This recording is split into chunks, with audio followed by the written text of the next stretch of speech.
How's it going? Sam Lando here. By now, hopefully you are enjoying this incredible pork loin by Chef B from Restaurant X. It's amazing how well that thing traveled home. I just took a bite of it, and I've got to tell you,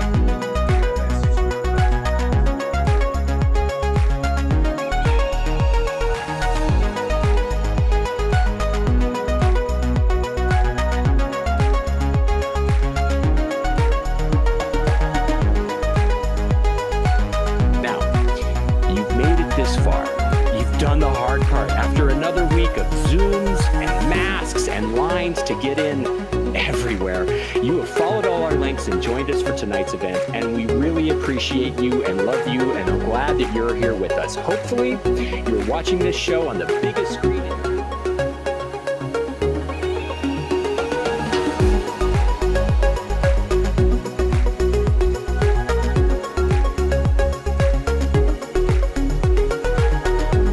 Bid on this was at $3,800. We'll check in on the bidding, but first, let's start the countdown timer. There's 2 minutes left on Group A, 2 minutes left on the first 4 lots of the night. And let's bounce over and take a look and see where the bidding has gotten to on lot number 1, the virtual comedy night. Oh, the bidding started with Sonia at $1,000 and Daniel. Looking to get more bids on comedy night. Oh, and then looking at lot number 2, which is the alluring Alpine Meadows, the getaway. It's either a getaway now or getaway later.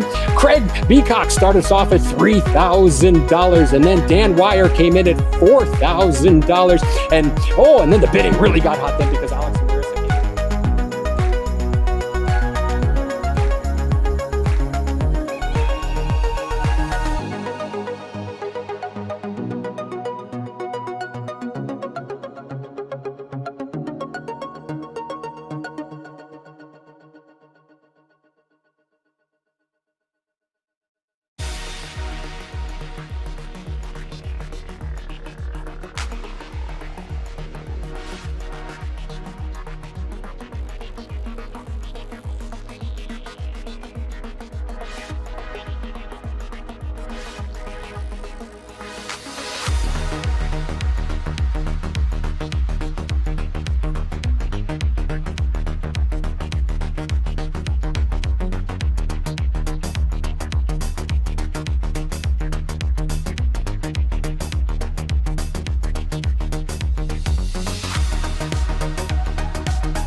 As Michael Kane pledges $1,000. Thank you, Michael, for your pledge as well. Keep those pledges coming, everybody.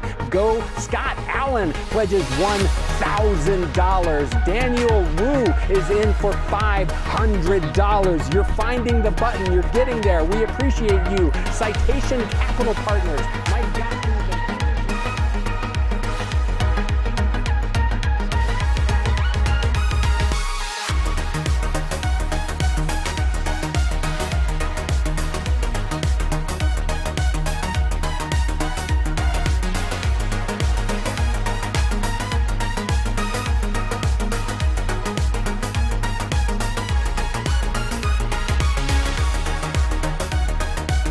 Which will happen. We will get back to normal and sports will resume. When that does happen, we want to be ready. And so being able to financially support our athletes is the best way we can do that. You know, I want to go back just a second because I didn't say my favorite line of the whole night. Oh.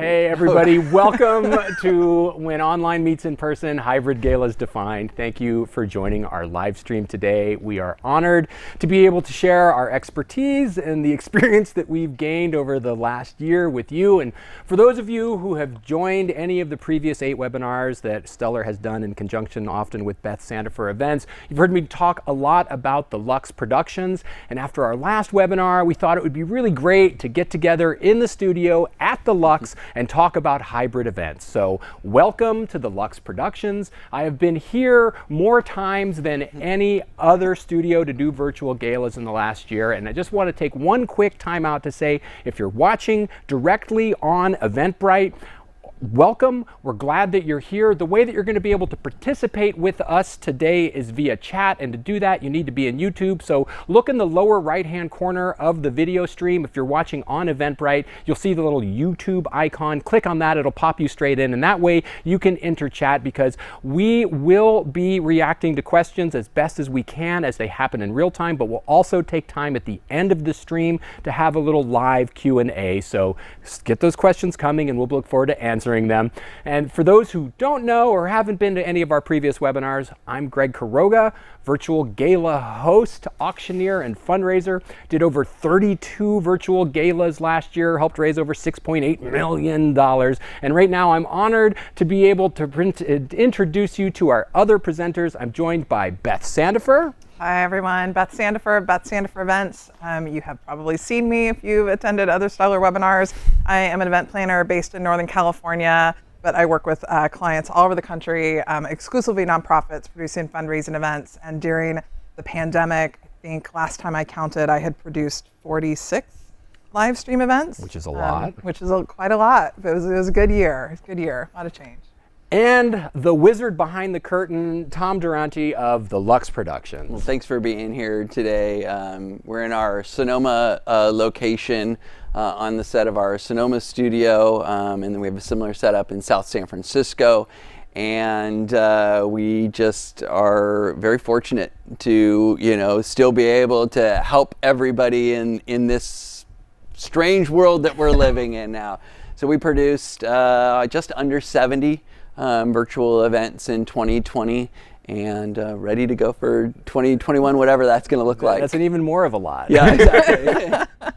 And before we launch into the discussion about hybrid galas, let's do a quick recap about 2020, and really you could summarize 2020 in a nutshell. When the pandemic shut down in-person events, pivot became the buzzword, and I'm guilty of it as well. I have multiple pivot blog posts on my website, and the team on stage with me right now, Beth and Tom, really helped define the look and feel of virtual galas, especially in Northern California. And what you're seeing on screen right now are a bunch of the virtual galas that we produced here at the Lux. And Tom recently said something that I really have embraced and stolen. I'll give you credit on stream once, and then pretend it's mine from here on out. He said, we didn't pivot, we adapted. And I think that's a beautiful summarization of it, because pivoting makes it sound like, hey, you turned and then you ran in this direction and you're going to always go in that direction until you're done going, and then you'll turn and go back. And really, no, you can see that adaptation in the background. We started in a different direction and then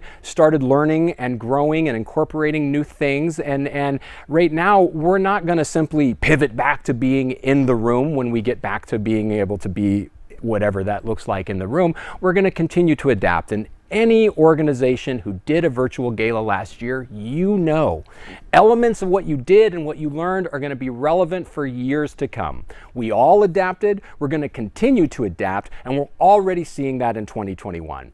And where are we going in 2021? Well, right back to being in person, hopefully, at some point. But if there's one thing we saw with the rollout to not being in person, is that it's not going to happen all at once. We're going to see a lot of virtual galas this spring. I know the three of us are already working on a lot of virtual galas this spring. But what everybody really wants to know is, what is a hybrid gala and how soon can I do one? Sure. I mean, it's a great question. And I would say that there are some people that are already doing hybrid galas, if one of the ways that you define a hybrid gala is just by nature of having watch parties, right? So you still would be producing a live stream event that's getting sent out to YouTube, Vimeo, wherever you're sending it out on the internet. But instead of having everyone watch it at their individual homes, maybe now the people who would have been your table hosts are inviting small numbers of people to their home to watch the event together. If it's a large backyard, I've seen people projecting the event on their garage door and sitting around in their driveway on lawn chairs, or a TV room or whatever it is.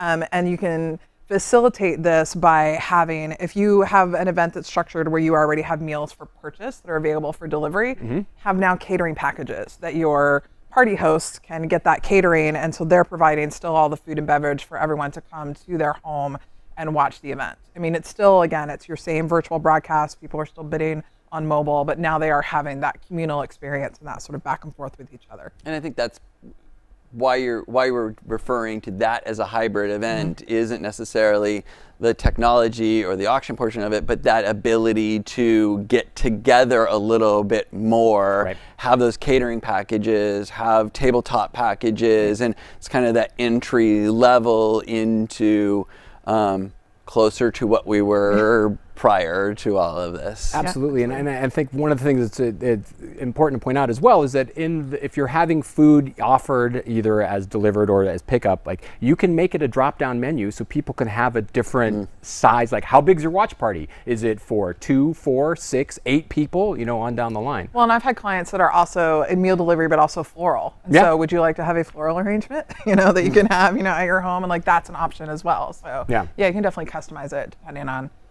how big these parties are going to be. Absolutely. And I think one of the things that we talked about, I thought was really interesting when we started this conversation, was that we all had different definitions of hybrid, right? So watch party was an interesting and I think completely valid and good definition. And Tom, you had another one as well. That kind of that progression that I think we're all going to see, and that is the next level is really going to be an idea of satellites. So we all can't gather in large groups at one location, but using the technology that we have now through these virtual events, we can gather in multiple places and then tie those together digitally. So it seems like, a little bit more fun. So for instance, restaurant buyouts. So have an executive room at 4 different restaurants hosting however many people can fit into that space, and having camera and internet at each one of those locations tied in together so that there is a run of show that incorporates all of those places into one broadcast, into one party, into one virtual fundraising event. Right. If you think about it, that like now a satellite event to me is different than a watch party because now we have production happening in multiple locations. And if you think of a satellite, similar in it's sort of the New Year's Eve model of that maybe our main stage is in New York City, but like let's check in and see what's happening in Boston. And there's a very scripted spot where it's like we're going to go to this location and there's going to be a host there or someone that speaks or is on camera and is part of the whole run of show, and like how are we bouncing back and forth between those different locations. Okay. One of the things also that we talked about with watch parties or satellite feeds was what about, like for watch party specifically, bringing the watch party into the video stream. So having a camera at somebody's house and bringing into the video stream and for starters, what would the AV requirements be? The basic AV requirements is obviously internet, camera, microphone, lighting.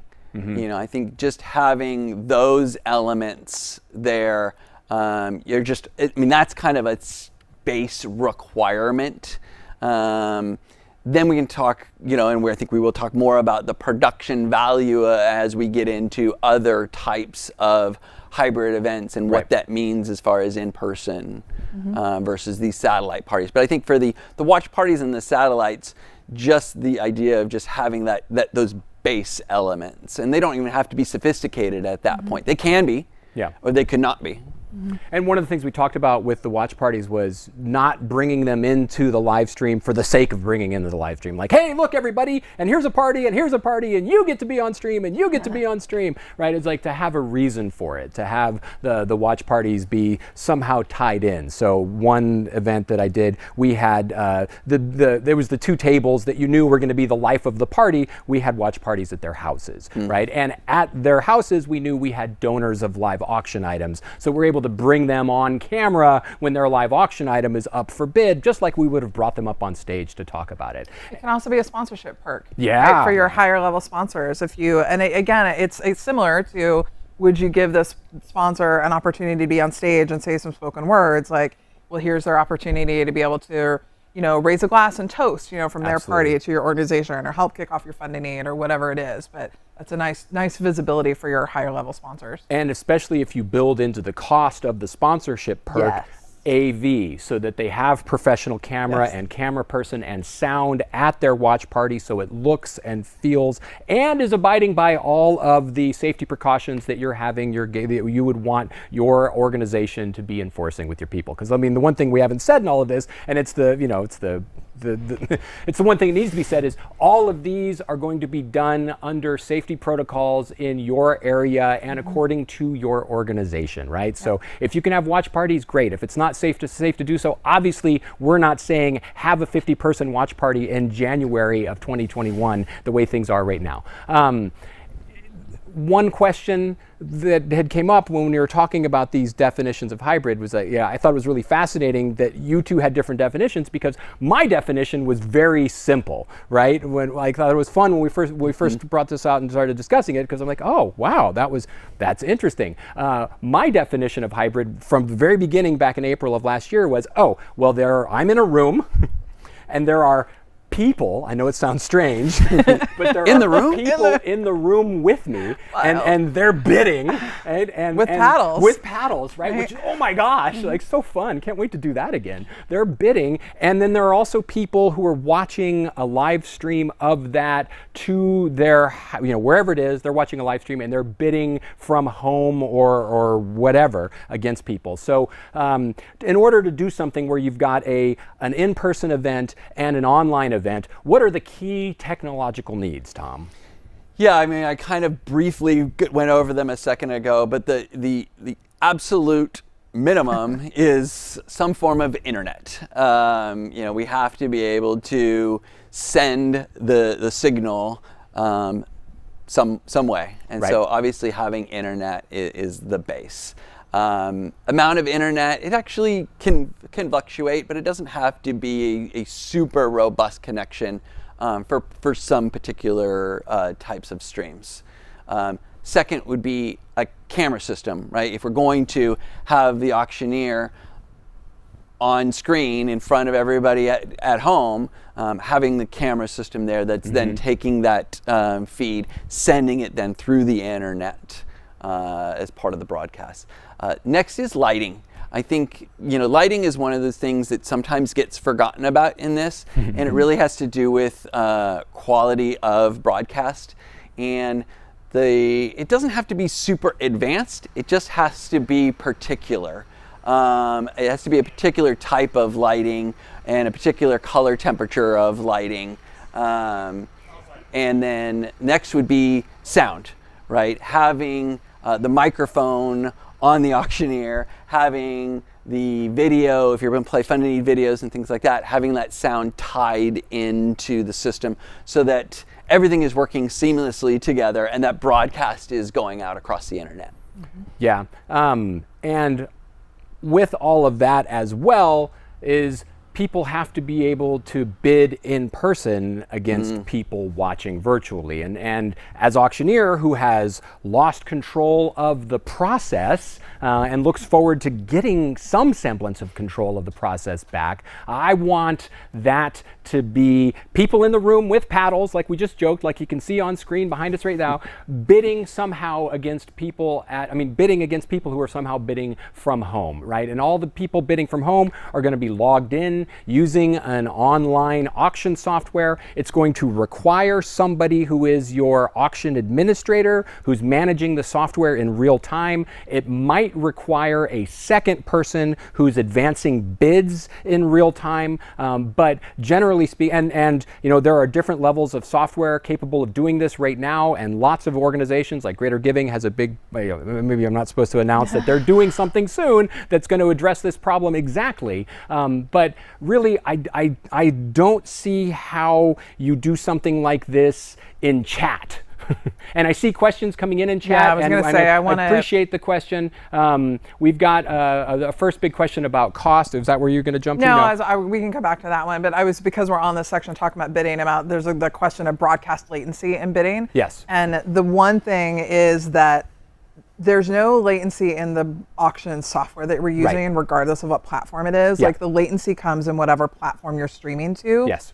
Some are shorter than others. It will depend a little bit if you're routing through something like YouTube or Vimeo and then into your auction player, if you're able to stream directly to your auction software. But regardless, for this kind of hybrid event, and I've done this kind of event like way pre-pandemic, where we were streaming just the auction portion of an event to an audience at home, and we had people in attendance, and you have to have somebody there that is your auction administrator that is the in-between, advancing the bid online so that the people who are at home know exactly where it is in the room. And we've gotten latency down on some of our events, as low as like 7 seconds. So you can get it pretty low. And you can get it lower. You obviously you're going to give up certain other things like buffering, and so then if there's any frame loss, that area just gets skipped over, as opposed to being buffered and not getting skipped over, and that's why those things exist. That's what that little latency is for.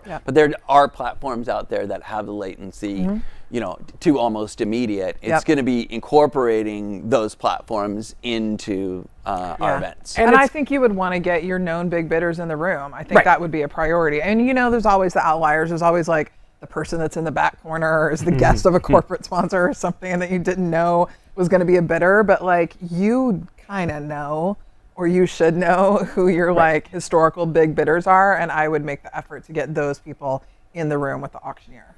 And it's going to be a finesse act as well, right? As the auctioneer in the room, also trying to make sure that whoever's watching at home on screen, thank you for joining us today, whoever's watching at home on screen feels like they're part of the show. So it's going to be a finesse act in terms of saying, okay, are we all done in the room? Well, let's give everybody at home a few seconds just to make sure that they're hearing what we're saying clearly as well. Fair warning, everybody at home, okay, and done. And if a bid comes in from home, then we reopen it in the room and go on, because you want everyone to feel like they have a fair shot at it. And I think, like everything that we're going to talk about today, it's never going to be one size fits all, and we'll work on best practices, and then we'll work on individual fine tuning for each event as we go. Just one last thing while we're here, because I'm seeing a question about, can we speak to software platform we like and differences between one and another?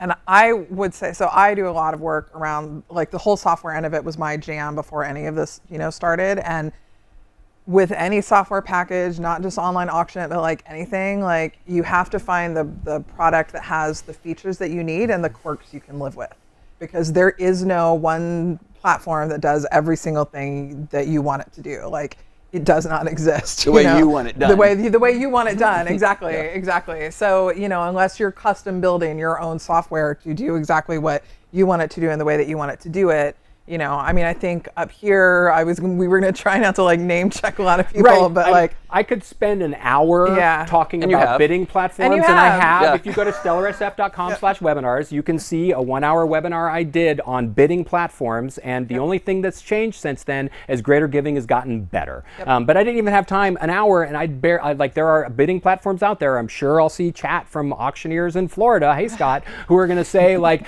what about this? And I'm like, I haven't, there's only so much time, and I think one of the things we learned last year is that doing a virtual gala takes about 3 times as much time from planning and implementation standpoint. So there wasn't a lot of time to be looking at a whole ton of virtual gala bidding platforms as well. 3 times for you, and not for me. Yeah. For me, my commitment is the same. Yeah, it's a lot. Rehearsals and everything else. So we're talking about, you need internet, you need camera, you need sound and lighting, you need a bidding platform. Tom, let's jump to you and say, what are some examples of ways that people could do this type of hybrid event? Yeah, I think the simplest way to start, let's go with your definition of hybrid as far as people being in the room and people watching at home, which is, I think, probably the most common definition of it. The simplest way to accomplish that is to put a camera in the back of the room and stream it to the auction platform, because then you don't need any further infrastructure than that. So you could have a camera, a cameraman, and an internet connection, and knowing that there's already infrastructure there for your live event that you're going to tie into. So Right. for instance, I said lighting and sound as Yeah. being part of the requirements. Those things are still required, but those things are going to be required for the in-person section of things. Yeah. To make that If you don't have in-person sound for your in-person event, we got a whole other problem to work out. I mean, or lights. Yeah, or, or you know, lights, yeah. On the beach. I've seen some dark I things. mean, listen, yeah, I have a computer with a backlit keyboard for a reason now. To take your live in-person event and turn it hybrid, it could be as simple as camera person, internet connection, and all you're doing then is just streaming exactly what's happening live through the camera. Right. To the easiest would be to the auction platforms, Right, right? with a Because then single it's screen. all right there Right. for your audience at home. Yeah. I think the next level up from that then is, because one of the things you're really missing in that is a production value, and one of the things that's really important, I know, from an event standpoint, from a producer standpoint, is driving mission, right? Right. I mean, you say it to your audience all the time. This is what we're here for. We're here to raise money. We're here for this organization. We're here for this cause. You can do that verbally, and you do it very well. But you also use visual enhancements like fun and neat videos. Oh, yeah.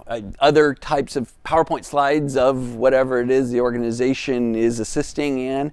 And that doesn't happen in that first option because it's just a camera. So if I could define things, Yeah. because I have a little OCD in this respect. The first event we could call the unproduced event, where you've got a camera and you're streaming what happens live. So the second variation we could call the produced event, in the sense that you've got a camera and you're able to incorporate elements of the live. show that are happening, like the testimonial video and other stuff, and you're incorporating shots, but it still isn't really a produced show in the sense that we're not incorporating lower thirds, we're not incorporating fancy assets, we're not like, it's the unproduced produced, right? And so if we go back to the first one, because people are already asking about costs, and we're not going to dive directly, we'll talk generally and broadly, but we'll go back to the first one, and I thought it was fascinating. You said we could do this from anywhere,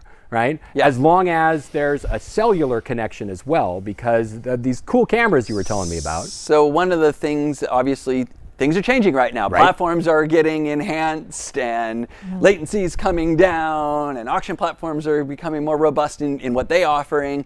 And one of the things that we're working on right now that exists is the idea of streaming video through a cellular connection. Which is cool. So we'll actually be able to, if we're not in a hotel ballroom, or if we're not in a place that has internet, we'll be able to, as long as there's cellular connection now, so there's another caveat, but we'll be able to use the cellular connection to stream the camera video to the software solution. And we hadn't talked about this in any of our rehearsals, so I apologize for the curveball, but that to me suddenly translates really well to the hey, we do our dinner in the vineyard, or hey, we're thinking of having a drive-in event, but the only place we can find enough parking in the Bay Area is far, far away from internet connectivity, and suddenly that cellular camera option, whether it's the low unproduced or the produced version, starts to expand possibilities for where you can do a hybrid gala.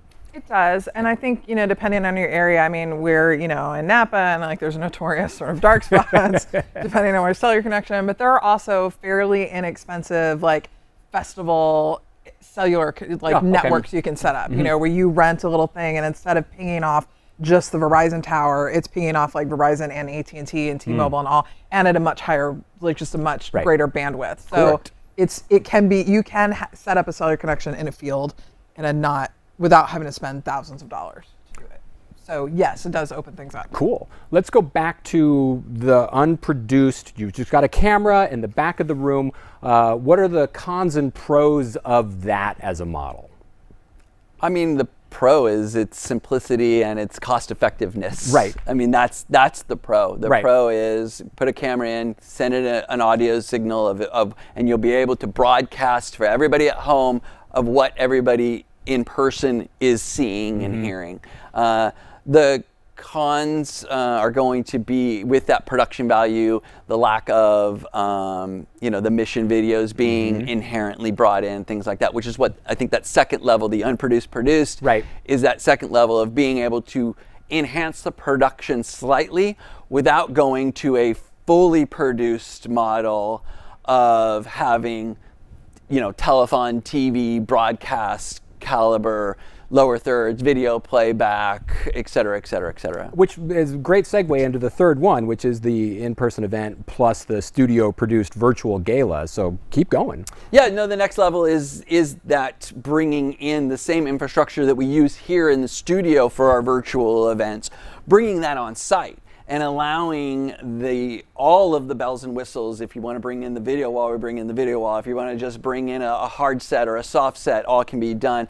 But it's using the live event technology that's there anyways, the lights, the sound, the video monitors for your in-person audience, and then incorporating that into a larger broadcast window so that everybody at home really is that much more involved in the TV production side of things. Their engagement level is higher because they don't feel like, they feel more part of the event because more information is being brought to them at a particular production value level.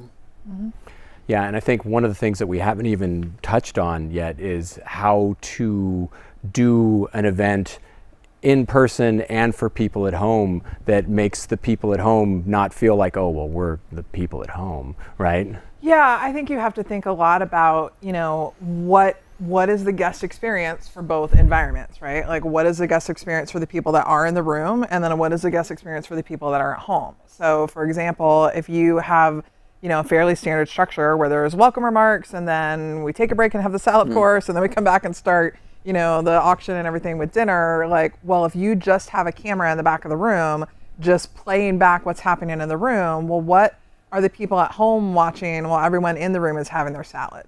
Right? Like if I'm at my table and talking to my people, we're great. In the room is great. At home is oh, what am I watching now? So you have to start thinking about is there a parallel programming where when we go to the salad break in the room, you go to the desk outside that's well, tell me what's coming up in that.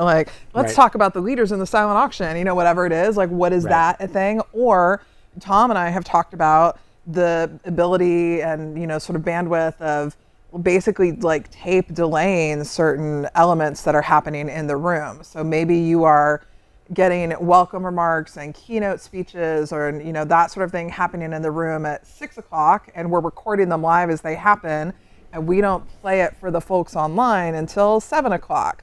So while the room is having a break, the people online are they're getting that content that happened early, and then we sync everyone back up when it gets to the auction. And, for me, I loved that idea when you brought it up. I was so cool, so awesome. But it's to me, it's, you talk about adaptation.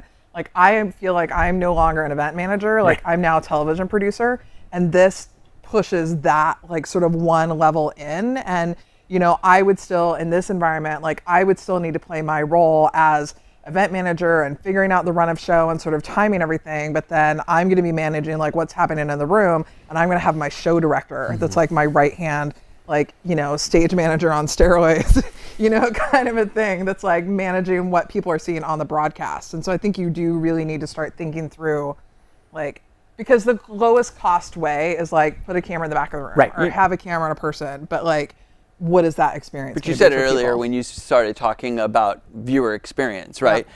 Now you have two sets of viewers. Yep. You have an in-person viewer and what is their experience, and you have an at-home viewer and what is their experience, and how are we, best serving both audiences on behalf of the organization. Right, exactly.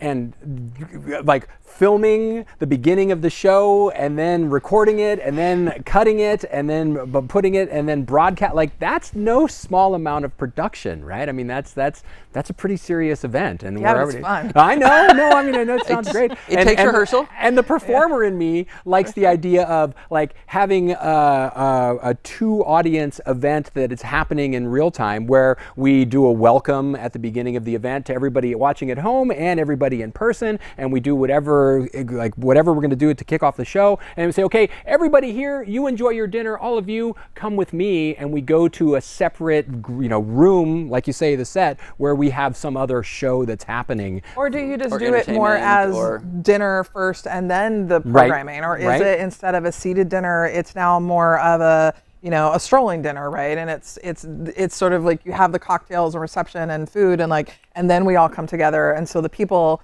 online, they are tuning in and they are getting the whole thing in sync with the people in the room, but just the people in the room have they've been there and they've had their snacks, their booze and everything, before. So there's more one way to skin a cat. Yeah, well, and we've talked about this numerous times, right? There's no one in-person gala that is one size fits all, right? I mean, we've done events at the Four Seasons, we've done events outdoors at a winery, we've done events under tents, we've done events gymnasiums at a school, the rec room of a church, right? And maybe all of those or maybe none of those are relevant to you, right? And so when it came to virtual gala, it's the same thing. Virtual gala, how you produce it, are you fun to need only? Do you do your fun to need once? Do you have it 4 times throughout your gala? All of that's different. And I think with hybrid, it's going to really depend on your crowd and how best to serve them both in person and at home, right? Or maybe your budget too, right? Is this, and the thing that we haven't talked about is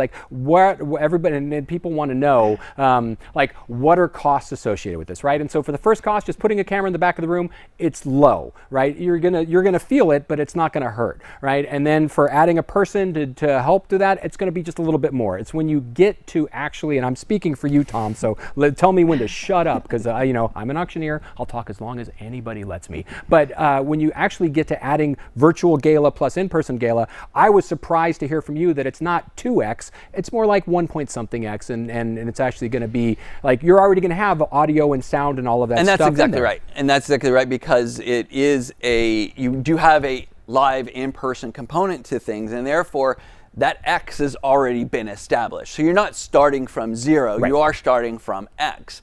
And you had X when you had live in-person events before. Now we're going to talk about, well, how many people are in the room and what is X.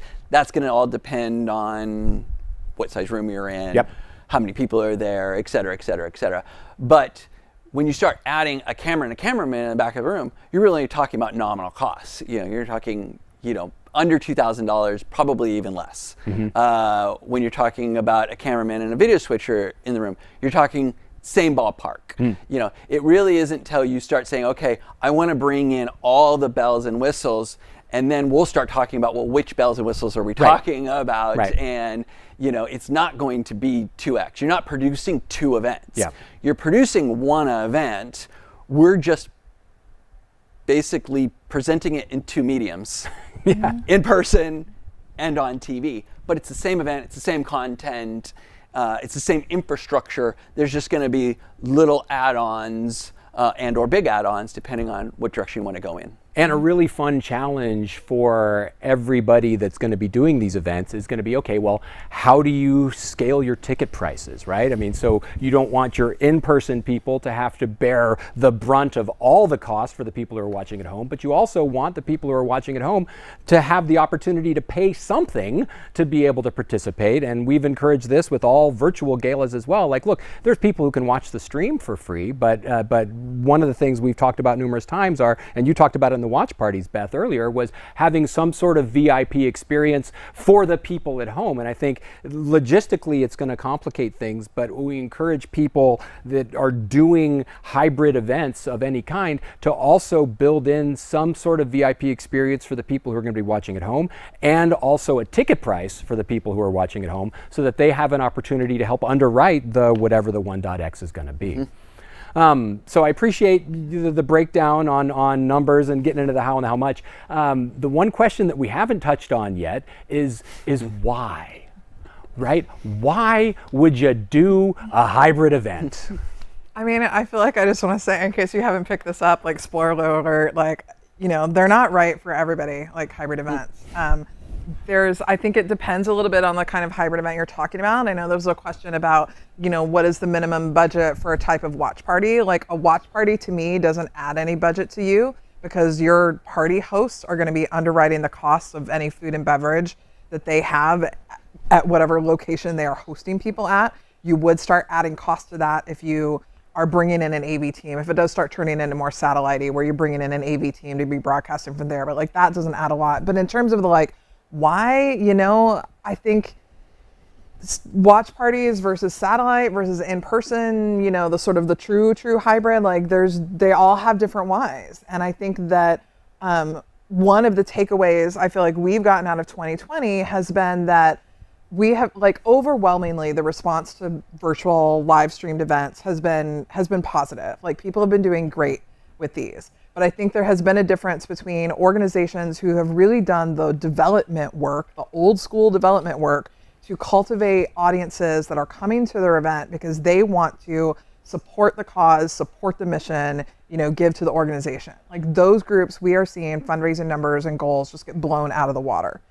Organizations who have crowds that are more interested in the party or the see and be seen sort of aspect of your event, like those events have suffered, or have more challenges in their event. So I would posit that if you have the kind of crowd that is more about, seeing and being seen, that you should consider a watch party or some kind of hybrid event. Yeah. And it's not just about certain people needing the party part of it to feel like they're engaged, but there are certain auction bidders that want to be seen bidding by other people. And it's very ego-driven bidding. And those folks are served very well by this kind of hybrid event, where if you've got, your known big bidders, known life of the party folks, like in the room together, and everyone else is watching at home, like that's a good mix. Another sector of the nonprofit, area that I think is served well by thinking about hybrid events is wine auctions. Tom and I both work with a lot of wine auction clients, and so does Greg. We all. It's true. Wow, it's a rough room up here. We all have lots of wine auction clients, and yes, I mean, listen, wineries are knocking it out of the park right now with like virtual tastings and things by Zoom and sending out sample bottles and all that. Like, I absolutely applaud like that hustle, and they've had to adapt as much as anyone else. Yep. But in a lot of these wine auction events, there is something about being in the room and not just tasting the wine, but having those face-to-face interactions with winemakers that like you just can't replicate in the same way in a live stream event, even a Zoom, breakout room kind of thing, whatever. So that is definitely a sector I think should consider. People like to meet the people who make the juice. Yep. And there's a reason why we have the winemakers sit at tables during auctions. And 50% of the time, the person who buys that winemaker's auction lot is sitting at the table with the winemaker. So that makes complete sense. I also think we're going to be in a position where, sure, we can be back in the room together, but not everybody's going to want to be. And I think it's important to honor and respect the people who want to be in the room because, I'm one of them, right? Like, get me that shot and get me back in front of a crowd can't happen fast enough. But I also know that there are going to be people like, you know what? No. Either A, I just don't want to be in a crowd yet, or B, and you mentioned this as well earlier, Beth, some people like virtual. I see PEF on the questions. Shout out to the Petaluma Education Foundational crew. Appreciate you all being here. And we had feedback from somebody who was a longtime supporter of their event, The Bash, and they said, you know what, I got tired of coming to The Bash in person, but boy, I love that virtual event. Do that again, right? And this gives you the way to to have the best of both worlds, right? Like, I want the sundae with the whipped cream and the chocolate. Yeah, and I think too, something to think about is, I feel like a lot of times there's this perception that, oh, well, we can have people in the room again, and that's great, and it's going to look just like it did before, and it's not going to look just like it did before. I think that there's going to be that window of time that even if the county, wherever you are, says, like, yes, you can have 50 people or you can have 100 people, like, they still need to be socially distant, and there's still, temperature checks and sanitation protocols, and like your kitchen space is going to look differently because of how the food needs to be handled, and and pre all of this, I knew when I went out to do a venue assessment for an event, if I'm going to have people in banquet rounds and a dance floor, and I know it's going to be kind of snug, I need basically 12 square feet per guest, right? To figure out how big of a venue that I need. Well, maybe now I'm having fewer people. That doesn't mean that I can get away with a smaller venue. Like, I'm probably still going to need that bigger venue just to accommodate the space and everything. So I think that that's something to factor into the cost as well of, whatever the rental fee for the venue is, like your food and beverage minimum, and can you meet all those numbers with a lower number of people in the room? So that's, and still provide a great guest experience, right? They still need to go and feel like they're at a good, fun thing that they're enjoying and feels good to them, and not like, oh, the next person over to me is like across the room. Right, I feel weird, in an empty convention hall. My single chair. And one of the things you talked about earlier that I hadn't even thought about was the changes in protocols for catering.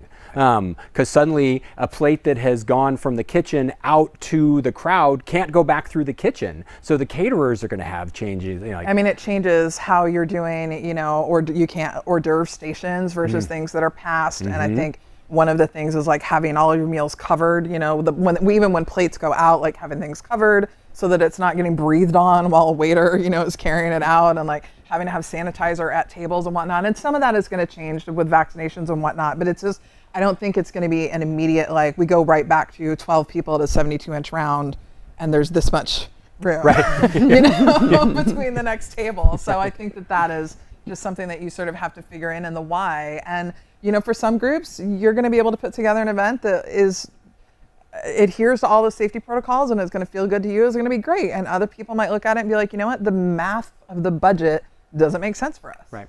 I think the why in this, just one last point on this, especially on the why, because the why became about the party in a lot of organizations. And what I do like about what's happened is that kind of refocus on mission, and that kind of refocus on what are we here to do. And this is a fundraising event. And it kind of allowed everybody to kind of remember that and to really think about like, oh, okay, well, I don't want to do a virtual event because my guests can't be together.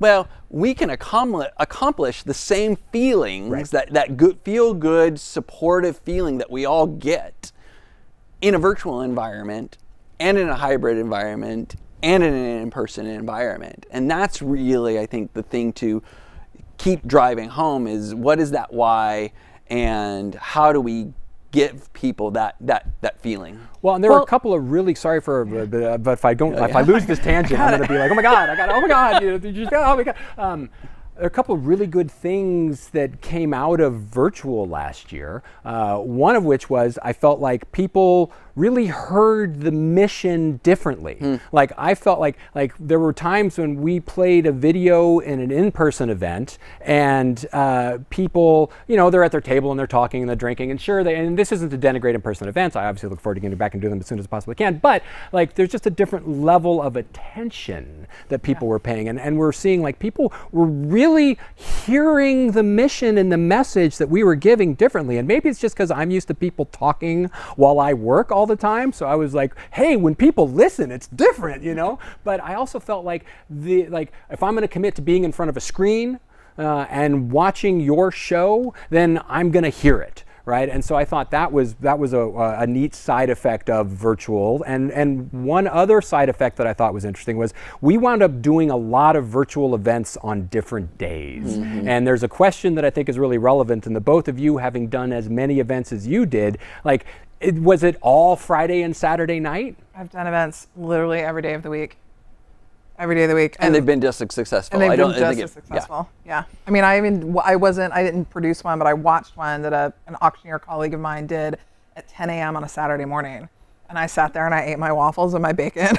I watched the event and I learned about an organization, and it was great. So I think they're kind of all over the place. One thing I do want to talk about that is sort of a different model that I think that we sort of independently, I know you and Greg had conversation about this, and I had posited it to donors about the idea of not just having here's our gala and it's in March and it's like everybody goes to this event, but having multiple events.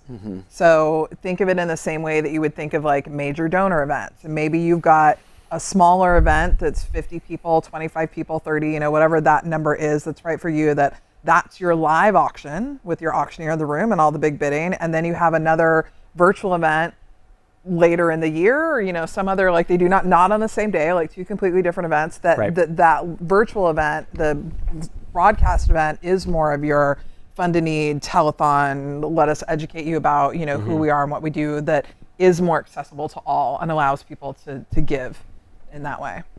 Neat. So how long then do you think those are going to be relevant? How long are hybrid events going to be relevant?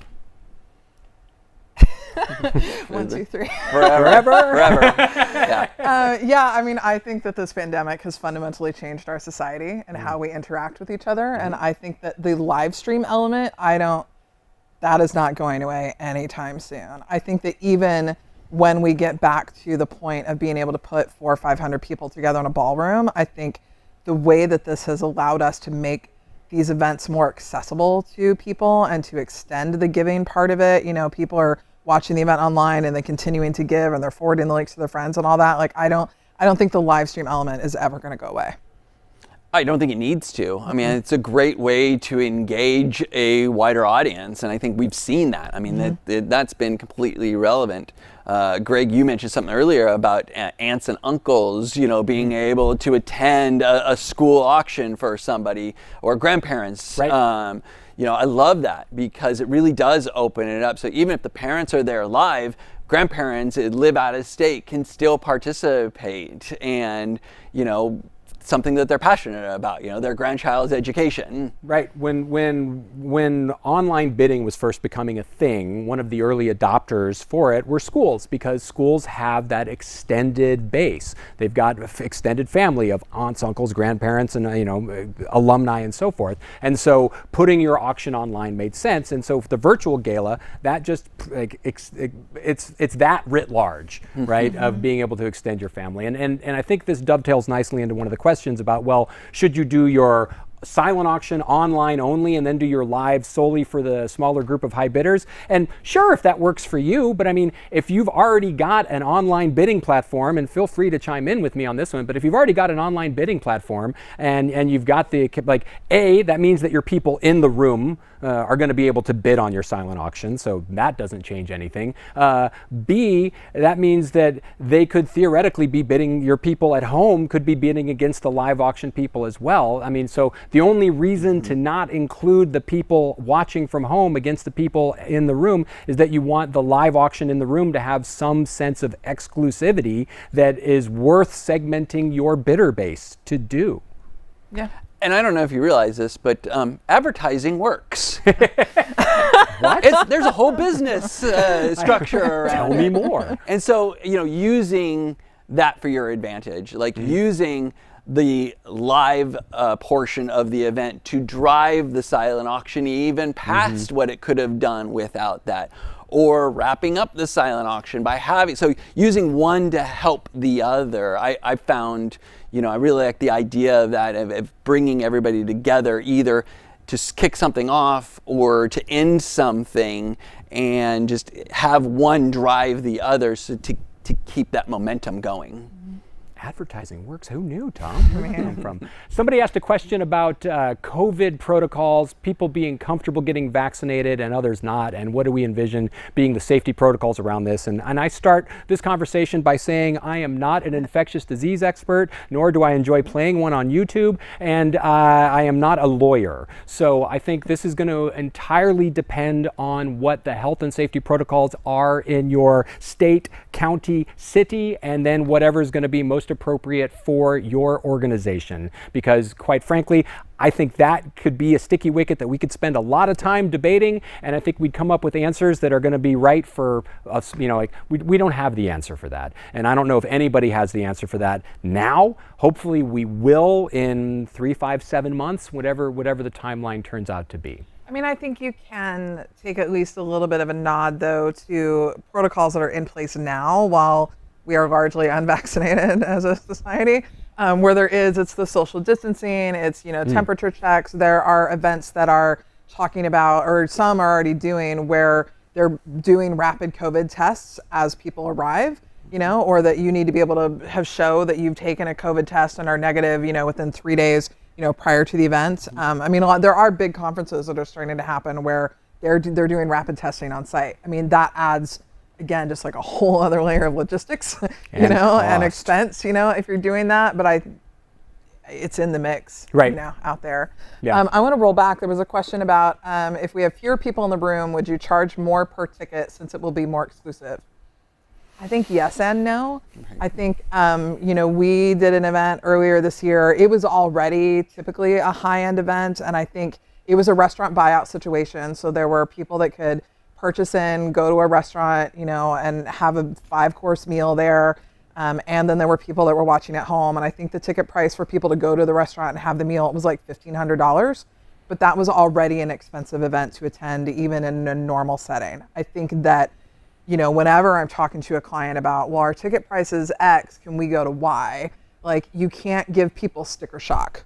Like incremental changes in ticket prices, like someone always buys the silver level ticket, like you move that ticket price up a little bit, like they're going to go with you. And if it's like a $50 difference or $100 difference, like they're maybe not going to notice it as much. But if their $250 ticket all of a sudden becomes a $500 ticket, that's like, whoa, I don't know how I feel about that. So that goes back to what I had said earlier about, like, you really just need to like figure out your math problem of, if we can only have capacity of X, and expenses for, food and beverage minimums and venue rental and everything else are going to be Y, and like, what is that, and it does it make sense? And charge people who are watching at home, right? To come up with a way for people who are watching at home to feel justified in purchasing a ticket, right? Because you don't have to say like, I don't know about you two, but I have had little success with charging to watch a live stream just for the sake of charging to watch the live stream. $20 to watch our live stream yielded very few attendees, right? But $150 to have, and whatever VIP is, it could be the virtual wine tastings. Manhattan Beach did a great job of this. Manhattan Beach Education Foundation did a great job of this last May, where they had 6 different levels of tastings available, and you had to make the purchase a week in advance. It was anything from $75 for a case of beer and a virtual tasting with a local brewmaster to $400 for really nice wine, and you had a VIP virtual tasting with that winemaker or brewmaster leading up to the actual event, and people spent anywhere from $75 to $400 for these, right? So something that justifies a ticket price, so that you're not just trying to put all of the cost of doing a hybrid gala on the people who are showing up in the room. Yeah, some good questions coming in. Yeah, I like it. Let's talk about the rationalize the escalated cost. How do you rationalize the escalated cost of doing in-person and live stream? How much of your budget is reasonable to spend? So whenever I'm doing a budget for a nonprofit event, I personally like to keep my expenses under 30% of what my anticipated gross revenue is going to be. If I can get it 25% or under, like, awesome. So again, it's like, what is the math problem of, if you're gonna, Tom and I have said, when you're doing this hybrid event, meaning you've got something happening in person, like, and you're doing broadcast on top of it, depending on what level of broadcast you're doing, you're not talking about a 2x expense. You're looking at more like 1.25, 1.5, right? So if you want to spend that much, you need to be able to justify that you are also going to be able to raise enough that your ROI for your event is still going to be in the ballpark that you are comfortable with. So this is why, to me, I feel like we can sit up here all day and tell you how to do it, logistically, and like what it will cost you. Does it mean it's right for you? If you can't if you don't have the kind of donor base that's going to support it, like, then it's not right for you. I don't think there's anything wrong with just staying fully virtual. Like, we have clients that did virtual events last year, and we're already planning their second, virtual event, and that's what it is. I think, Greg, and you could probably speak to this best, is the, how do I say it? Don't sugarcoat it, Tom. Bring it on, brother. Exactly. How well did live auctions do in a virtual environment? And talking about that cost of doing both, I think you'll make a lot of that up because your costs. You're very kind. Yeah, your live auction. If your live auction didn't do so well, let's go to the wide shot so we can all talk about this at once. So I think what Tom is very kindly alluding to is that live auctions underperformed last year compared to what we would have expected them to do in the room. In general, we saw 85% of what we would expect a live auction item to sell for, it sold for virtually. That number got better towards the end of the year as more people got comfortable with it, but the reality remains that there are still crowds who really like to be in the room and in person doing that, right? But the fund to need, one of the things that we saw with the appeal was that it outperformed all expectations last year, on average, in any data set, there are going to be outliers that sort of, make but like on average, we were at 110%. Right? Our Fund the Needs did 110% of what they would have been expected to do in the room. And part of that's people's generosity in the midst of this pandemic, and part of it's expanded reach, right? And so I think I hear you, like the hybrid, if I'm going to take what you were saying and make it work for me, is that the hybrid enabled people, would enable people to realize the best of both worlds. We get that in-person competition, I see you directly as opposed to I see you virtually. I see you. And also the expanded reach for the Fund the Need. Do we have any thoughts about the length of the hybrid event? Because we're coming up to the end of ours. We've got about 5 minutes left. We appreciate all of you being here with us. So I do have thoughts, and there's two questions I think sort of go together about time length of hybrid events, and then also, do you need to front load, main components of your run of show, and how does that affect the experience? And I think in terms of the broadcast portion, you should still not be planning to go longer than an hour. I think obviously the in-person portion of your event is going to go longer because people are going to get there and mingle and have dinner and, and an after party, whatever. I think that the more, sort of challenging, tricky thing is like, how do you marry those two timelines together? Right. So that the part that's being broadcast out to people is only still in that 45 minutes to an hour range. But like, how has that fit in with like what is happening in the room? Yeah. That's where we talked about some of the things about, are you recording speeches that are happening live and then doing a tape delay, tape delay for the folks at home, like that sort of a thing. And like, you really need to think about. We talked about before, like, what's interesting to the audience at home. Right. And that's true even with watch parties, right? Like, I don't want to be watching somebody else's watch party for 2 hours. Right. It's just uninteresting content.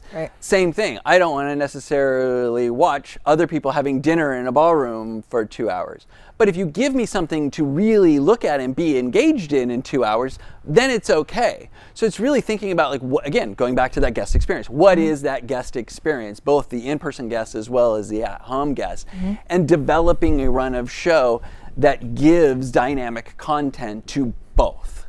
Right. Is the Fund the Need going to be first when we get to doing hybrid events, right? Are we going to build right to doing the Fund the Need and then do the live auction? Who knows, right? If there's one thing we learned this last year is all bets are off. Everything has changed, and it's taken an incredible amount of adaptation and ingenuity and creativity on the part of team like you see with me here, and also all of the events who took the leap of faith and really came up with some amazing and creative solutions for continuing to raise funds for their causes in a time when it was really much needed. And Nelson, I appreciate you saying it is a safe space. Nelson J wanted you to know it's a safe space. Tom, you can say Nelson. What you want to. Hi, Nelson. Hey, Nelson, what's up, brother?